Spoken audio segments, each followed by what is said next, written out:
Salut Bruno. Salut Vanessa. Salut tout le monde. Aujourd'hui, on clôture cette série sur la résilience avec l'épisode Amigo. Et dans cet épisode, on répond à vos questions. Pour nous écrire, on vous rappelle notre mail péchupodcast@gmail.com. Vous pouvez aussi nous laisser des messages via notre page LinkedIn. Et justement, on a reçu 2 questions cette semaine, Vanessa. Et je t'écoute. La première question de Camille. Comment aider ma fille de 7 ans à développer sa résilience? Alors ça commence bien, moi j'ai pas d'enfant, donc je suis pas forcément la mieux placée pour en parler. Ceci dit, ça fait écho à un article que j'ai lu dernièrement, que j'ai trouvé fort intéressant, un article de la Société canadienne de pédiatrie, qui évoquait l'influence positive du jeu risqué dans le développement de l'enfant et son impact sur la résilience. C'est quoi le jeu risqué? Alors concrètement, le jeu risqué, c'est par exemple les jeux en hauteur, hein, quand les enfants grimpent un peu partout, escaladent aux arbres par exemple.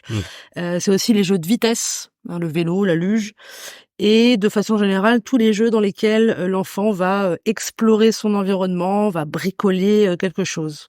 Oui, quand tu construis une cabane dans les bois, par exemple. Par exemple, très bon qui exemple. fait des figures en roller, parce que moi j'ai vu ça. Par exemple aussi. C'est souvent effectivement des jeux d'extérieur, les jeux risqués. Et figure-toi quand ce que mettait justement en évidence l'article, c'est que en se confrontant à ces jeux risqués, et je précise, il y a une nuance importante, c'est pas des jeux dangereux.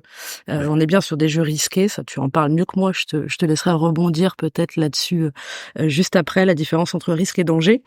Donc en se confrontant à ces jeux, les enfants vont pouvoir tester leurs limites, vont expérimenter l'incertitude, vont aussi se confronter à l'échec, et en se confrontant tôt à l'échec, finalement, on va l'intégrer aussi comme quelque chose de plus naturel. Et de fait, ils vont être aussi plus à même de gérer la frustration et de développer des stratégies d'adaptation face à des situations. Et il se trouve que tout ça réduit considérablement le risque de forte anxiété face à des situations nouvelles ou compliquées une fois adulte. Donc en résumé, moi personnellement, ce que je dirais à Camille, c'est de laisser sa fille jouer à des jeux risqués, même si j'ai bien conscience que ça doit pas être simple pour une maman. Déjà en tant que tata, j'ai du mal. Oui, en tant que tata marraine même. Tata marraine. Ouais, je pense que j'étais déjà bien là. Toi qui es passé par là, Bruno, qu'est-ce que t'en penses? Alors, moi, alors, il faut savoir que j'ai été un enfant extrêmement qui adorait le Les jeux risque. risqués. Alors justement, déjà pour bien comprendre, le danger, c'est une conséquence grave qui peut y avoir face à une situation. Le risque, c'est l'exposition à ce danger. Donc, ce qui est important, c'est de voir comment on réduit le risque. Par exemple, dans moi je le vois avec mes enfants dans les parcs, quand ils étaient petits, je les encourageais à pouvoir grimper sur les trucs de singes, je sais plus comment ça s'appelle, et en sachant que le sol, le revêtement est vraiment fait pour pouvoir recevoir les gamins qui se cassent la figure sans danger. Pareil dans les arbres, et voilà, s'ils peuvent tomber dans l'herbe, donc le danger est vraiment extrêmement limité. Et c'est là où il fallait que je réconforte leur mère, non c'est bon, c'est pas grave, et que je les encourageais à ça. Et alors après, il y a quand même des limites, parce que j'en avais un notamment extrêmement intrépide comme son père. Ça ne font pas de chien. le plus jeune particulièrement, qui je sais pas, à peu près à l'âge de 2 ans, montait un mur de plus de 2 mètres pour aller chez les voisins visiter la piscine vide. Ouais, ça, on est à la limite du danger là. On est dans un gros risque face à ce danger de se faire mal dans la piscine. Donc ça, c'est pas OK. Et effectivement, il fallait pouvoir intervenir là-dessus. Et alors aujourd'hui, qu'ils sont adultes, ça donne quoi? Ça donne des adultes qui s'autorisent à prendre des risques mesurés.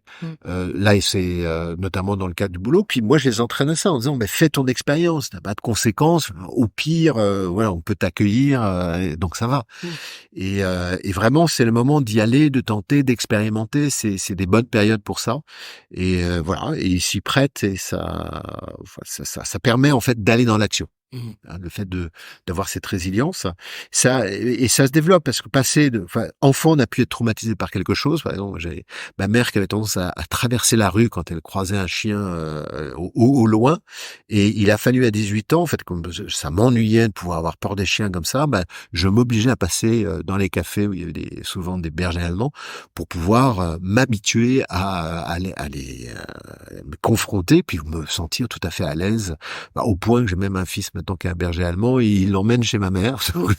On arrive à faire de la résilience familiale autour d'un traumatisme qui n'est pas justifié. Mmh. OK. Donc voilà pour cette partie individuelle, et maintenant on va avec Marc passer à une question plus collective. Je vous la lis. Quelles sont pour vous les meilleures pratiques pour cultiver cette culture de la résilience en entreprise? Alors c'est une très bonne question, Marc. C'est vrai que jusque-là, on a parlé de résilience au niveau individuel, mais on entend effectivement de plus en plus parler d'entreprise ou d'organisation résiliente. Alors qu'est-ce que ça veut dire exactement?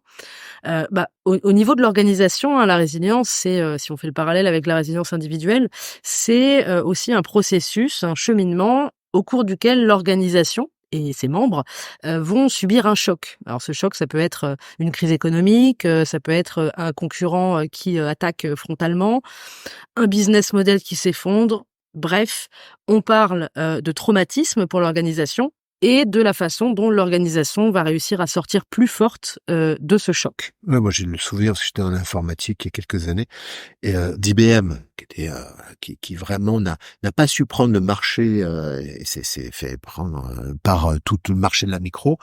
Ils étaient très orientés sur les gros ordinateurs, et ils ont lâché en fait le matériel pour aller vers les services. Ils ont complètement rebondi grâce à ça, en développant des services, en étant très bons, parce que c'est quand même des bonnes pointures dans leur domaine, et en reprenant leur image de marque de leader sur le marché de l'informatique. Ouais, c'est un bon exemple. IBM, on peut citer Apple aussi, hein, qui, a su rebondir, notamment grâce Ça à m'étonne pas que toi tu cites Apple et moi IBM, ça restera toujours vrai. il y en a pour tous les goûts. Donc voilà, grâce à l'iPod et puis, l'iPhone un peu plus tard, Apple a pu rebondir justement après, de nombreux échecs, au niveau de la micro-informatique. Donc parler d'entreprises résilientes, hein, finalement, c'est, regarder comment ces entreprises, leurs dirigeants, leurs collaborateurs parviennent à transformer des crises en opportunités de croissance.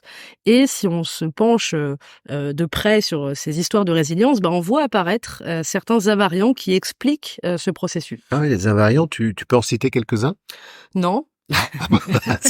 On Oui. arrête là? Bien sûr, bien sûr.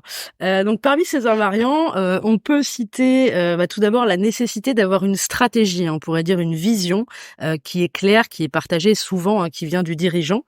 Dit autrement, les entreprises qui, se demandent pourquoi on fait les choses plutôt que comment on fait les choses sont davantage capables de résilience. Ah oui, c'est tout à fait la question du why, hein, du pourquoi, de Simon Sinek, qui est un consultant anglais qui a gros succès sur ce sujet, en citant d'ailleurs Apple. Yes, on vous mettra le lien, il a fait un TEDx, qui a été très vu, et dont il Ouais. parle justement du why. Donc c'est la question du sens. La deuxième bonne pratique, c'est, le fait de responsabiliser les équipes. Les entreprises avec des hiérarchies très marquées, très verticales, ont plus de difficultés à changer, en temps de crise parce qu'elles brident finalement la prise d'initiative des collaborateurs. Et la troisième bonne pratique, c'est, la qualité du management justement. Donc en tant que manager, le fait d'accepter l'erreur, d'apprendre en intelligence collective de ses erreurs, de célébrer les succès, de valoriser les comportements résilients, les prises d'initiative, tout ça va, justement permettre de mettre en place une culture, de la résilience dans l'entreprise. Oui, alors je retrouve bien mon leader optimaliste, Ouais. hein, avec le fait de donner du sens, Mmh. c'est important, de pouvoir permettre à chacun d'être responsable et de prendre des initiatives, en ayant le droit à l'erreur. Et 3, d'avoir un mode de management qui soit entraînant, guidant, et qui va valoriser le travail de chacun. Voilà comment on peut faire en sorte que dans les entreprises, grâce à une intelligence collective et du sens, on peut avoir de la résilience Tout à fait, collective. c'est ça. Voilà, on espère qu'on a répondu à vos questions. On a fait en sorte d'eux et il est temps de se dire au revoir, Vanessa. Mmh. Merci de nous avoir suivis. On vous retrouve dès la semaine prochaine avec une nouvelle série sur les forces de caractère. Que les forces soient avec vous. En attendant, n'hésitez pas à nous écrire via LinkedIn ou sur notre mail péchupodcast. @gmail.com. À ciao! Ciao!